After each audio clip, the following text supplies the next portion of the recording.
Hi, boys and girls. How are you today? I would like to introduce you. Today we are doing again the Solid Rock Sunday School. And as you hopefully remember, last time Georgianne was speaking about the Lord's Supper, and she introduced a little bit what we are going to speak about today. And you probably understood it from the song from Superbook. I hope you are watching that. And we are going to speak about the cross of Jesus and his death. So, Mauro will be speaking about that, but I would like to show you just some art or some craft what you can do in this topic.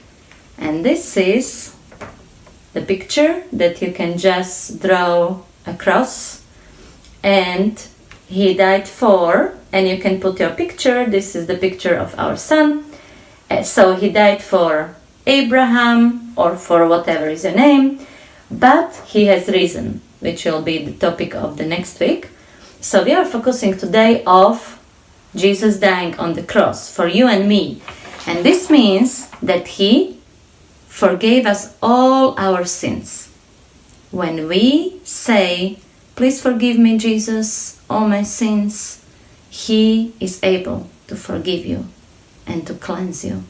So let's see the next video of Jesus dying on the cross. See you! Story number 40. Jesus is crucified. After the soldiers mocked Jesus, they led him away to crucify him. They made him carry the cross on which he would die. The soldiers brought Jesus to a place called the Skull and nailed his hands and feet to the cross. But Jesus said, "Father, forgive them, because they do not know what they are doing."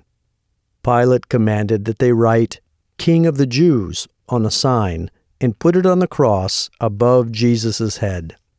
The soldiers gambled for Jesus' clothing. When they did this, they fulfilled a prophecy that said, "They divided my garments among them and gambled for my clothing." Jesus was crucified between two robbers. One of them mocked Jesus, but the other said, "Do you have no fear of God? We are guilty, but this man is innocent." Then he said to Jesus, "Please, remember me in your kingdom." Jesus answered him, "Today, you will be with me in paradise." The Jewish leaders and the other people in the crowd mocked Jesus. They said to him, "If you are the Son of God, come down from the cross and save yourself. Then we will believe you." Then the sky over the whole region became completely dark, even though it was the middle of the day. It became dark at noon and stayed dark for 3 hours. Then Jesus cried out, "It is finished. Father, I give my spirit into your hands." Then he bowed his head and gave up his spirit. When he died, there was an earthquake, and the large curtain that separated the people from the presence of God in the temple was torn in two, from the top to the bottom.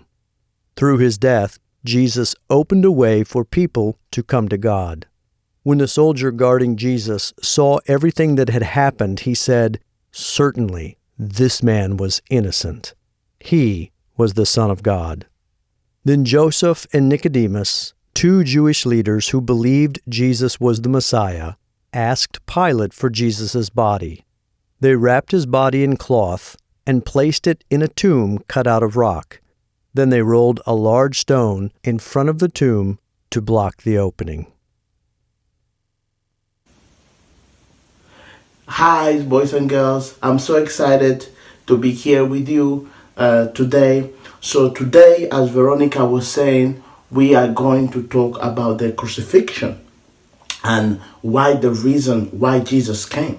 So why did Jesus come? Jesus, he came to save you and me. And you're probably thinking, what does it mean to save? To save us from what? To save us from our sin. Our sin. You and me, your parents, and everybody that you see around, was born in sin. What does it mean, sin? Sin is everything that is away from God's standards. Anything like, for example, lying is sin, cheating is sin, stealing is sin.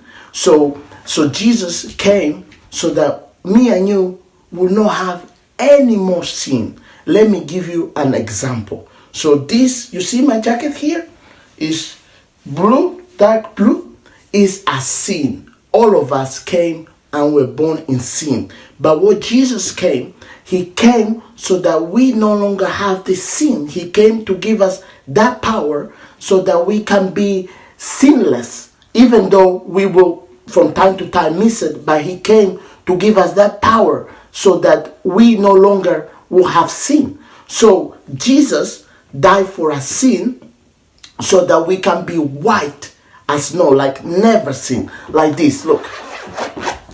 Like, you see, I'm completely white. White, like I never sinned. Okay? So how do you receive that? How do you receive that power? How do you receive that salvation from Jesus? It's just simply, what you can do is you can repeat after me. You can think about it. Okay? It's just asking and inviting Jesus to come inside your heart. Okay? And you believe what you pray. Okay? And eventually you'll see changes in your life. You'll see things that you wanted to do that were bad. You no longer have that desire. You don't want to do it. Okay? And it's slowly. Okay? So you can repeat after me. Okay? You can close your eyes. You can keep your eyes open. Okay? You say, "Dear Jesus, please forgive me of all my sins. The sins I've done in the past, the sins I will do in the present and in the future. I receive you and come and live in my heart." Okay? If you have prayed that prayer, Jesus, he came to live on the inside of you.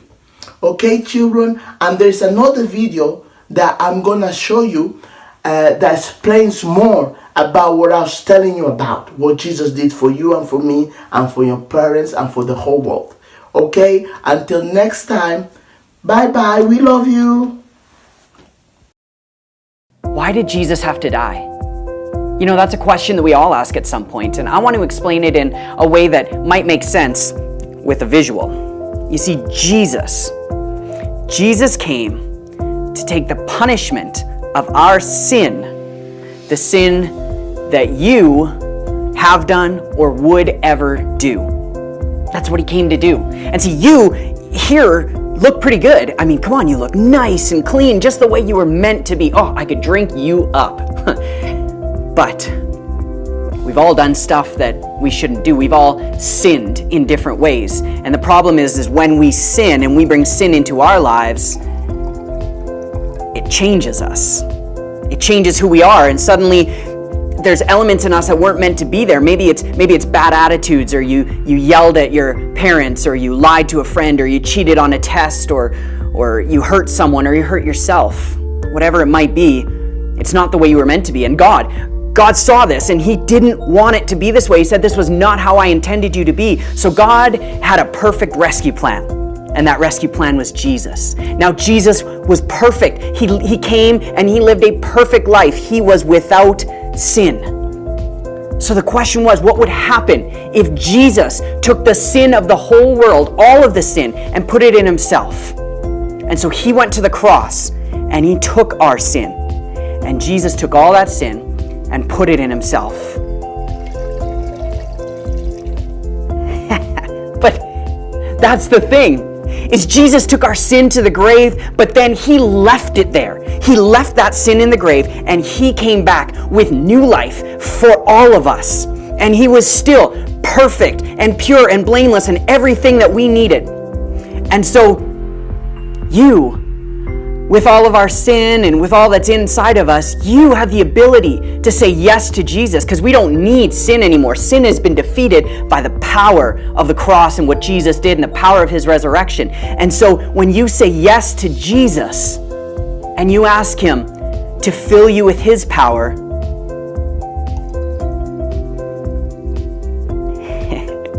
it changes everything. Jesus brings freedom. You couldn't have taken this out on your own. You could not remove the sin from yourself. Only Jesus could do that because He died and rose again to defeat the power of sin and bring us true freedom. And that's why Jesus had to die.